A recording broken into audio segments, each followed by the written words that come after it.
Like a fire, roaring like a lion. Ready to play, time to slay. He's back again. Episode 279 కుక్క తోక వంకర. అనుకోకుండా దేవ వాళ్ళకి పైరేట్స్ ఐలాండ్లో బంధించిన అమ్మాయిల్లో మైరా ఎదురవుతుంది. ఆమెను చూసి షాక్ అయిన దేవ ఎవరో డబ్బున్న వ్యక్తిని నమ్మి మోసపోయి ఇలా వచ్చిందని తెలుసుకుంటాడు. పైరేట్ గుహలో ఉన్న అమ్మాయిలు అందర్నీ విడిపించి వాళ్ళ క్రూజ్ షిప్లోకి వెళ్లమని చెప్తాడు దేవ. ఆ తర్వాత మైరా వైపు చూసి ఇంతకీ నిన్ను మోసం చేసిన వాడి పేరేంటి అని అడిగాడు. ఆ సమయంలో మైరా ఎక్కువగా రియాక్ట్ అవ్వకుండా చాలా కామ్గా ఉంది. ఎందుకంటే దేవా ఒక నైట్ రైడర్ అని మైరాకు తెలుసు. అంతేకాకుండా ఆమె కళ్ల ముందే దేవా పక్షిరాజుని చంపడం కూడా చూసింది. ఏదేమైనప్పటికీ దేవాకు ఆమె కనిపించడం వల్ల మైరా తన మనసులో చాలా సేఫ్గా ఫీల్ అయింది. ఆ తర్వాత అతని పేరు కమలేష్ అని వెంటనే సమాధానమిచ్చింది మైరా. ఆమె చెప్పింది విన్న దేవా తన వెనక ఉన్న బాబ్జీని పిలిచి, బాబ్జీ, వాడెవడో కమలేష్ అంట, రాముకి చెప్పి ఆ షిప్లో నుంచి వాణ్ణి లాక్కుని బయటికి రమ్మను అని ఆర్డర్ వేసినట్టు చెప్పాడు. అతని మాటలకి సరేనని తల ఊపి అలాగే దేవా అని వెంటనే వెళ్లాడు బాబ్జీ. దేవా చుట్టూ ఉన్న మహిళలందరూ కాసేపటి తర్వాత తేరుకున్నారు. ఎంతైనా అలాంటి భయంకరమైన పైరేట్స్ చేతుల నుంచి బయటపడ్డం అంటే మామూలు విషయం కాదు. అది వారికి నిజంగా చాలా పెద్ద షాక్ అని చెప్పొచ్చు.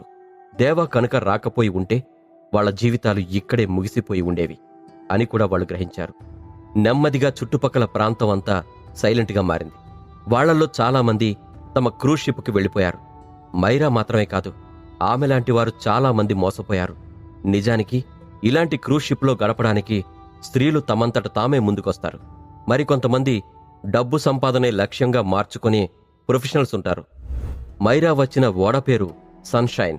అందులో లెక్కలేనంతమంది రిచ్ పర్సన్స్, ఇంకా చాలామంది బిజినెస్ మ్యాగ్నెట్స్ ఉన్నారు. బహుశా ఈ స్త్రీలందరూ కూడా వాళ్ల చేతుల్లో ఇదే విధంగా మోసపోవడం గురించి తెలిసే ఇలాంటి పనులు చేయడానికి ఒప్పుకొనుంటారు. ఎందుకంటే ఈజీ మనీకి అలవాటు పడిన వాళ్లు ఇటువంటి అవకాశాన్ని వదులుకోరు. అదంతా ఆలోచించిన తర్వాత మనం తిరిగి వెళ్లే టైం అయింది. చీకటి పడుతుంది.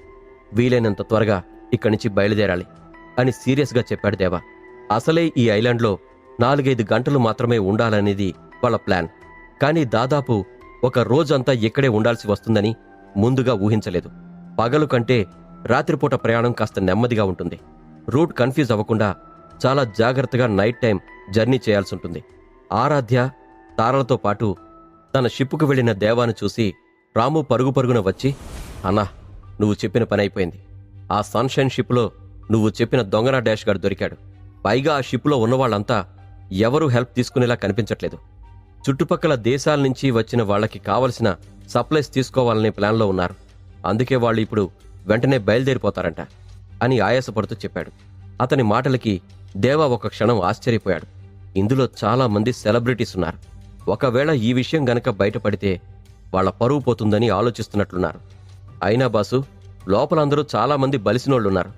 అందర్నీ ఒకే దగ్గర అదేదో బాలీవుడ్ సినిమా చూసినట్టుంది అని నోరు వెళ్లబెట్టాడు రాము. అతని మాటలకి ఏమని సమాధానం చెప్పాలో తెలియని దేవా కాసేపు ఉండిపోయాడు.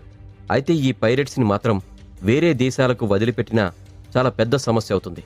అందుకే ఒకసారి గాఢంగా ఊపిరి పీల్చుకొని వాళ్ల చావు వాళ్లే చస్తానంటే ఇంక మనమేం చేస్తాం రాము, వదిలేశాయి. వాళ్ల ప్రాణాలు కాపాడి ఈ పైరేట్స్ చేతుల్లో నుంచి విడిపించాం.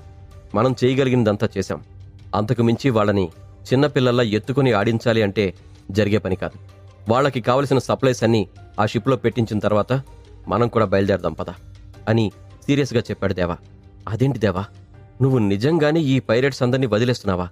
తర్వాత వచ్చే వాళ్ళని టార్గెట్ చేస్తే అని ముఖం చిట్లించింది తార.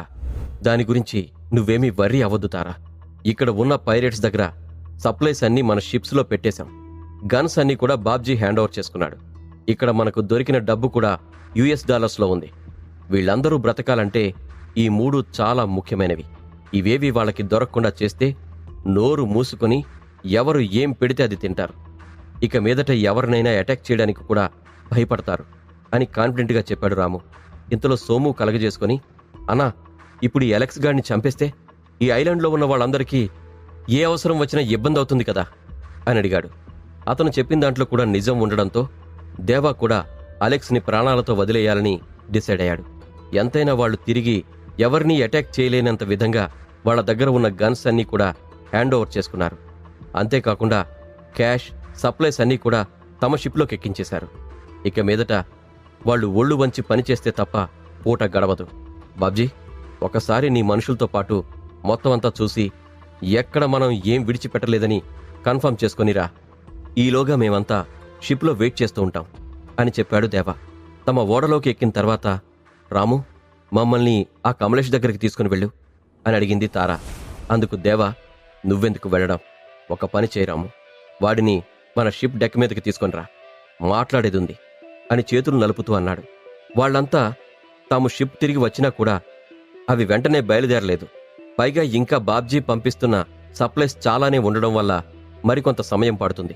ఇంతలో దేవా ఉన్న షిప్ డెక్ పైన ఫ్యాషన్గా ఉన్న బట్టలు వేసుకుని లేటెస్ట్ హెయిర్ కట్తో భయంకరమైన మొహంతో ఉన్న ఒక యువకుడిని రాము తన్నాడు.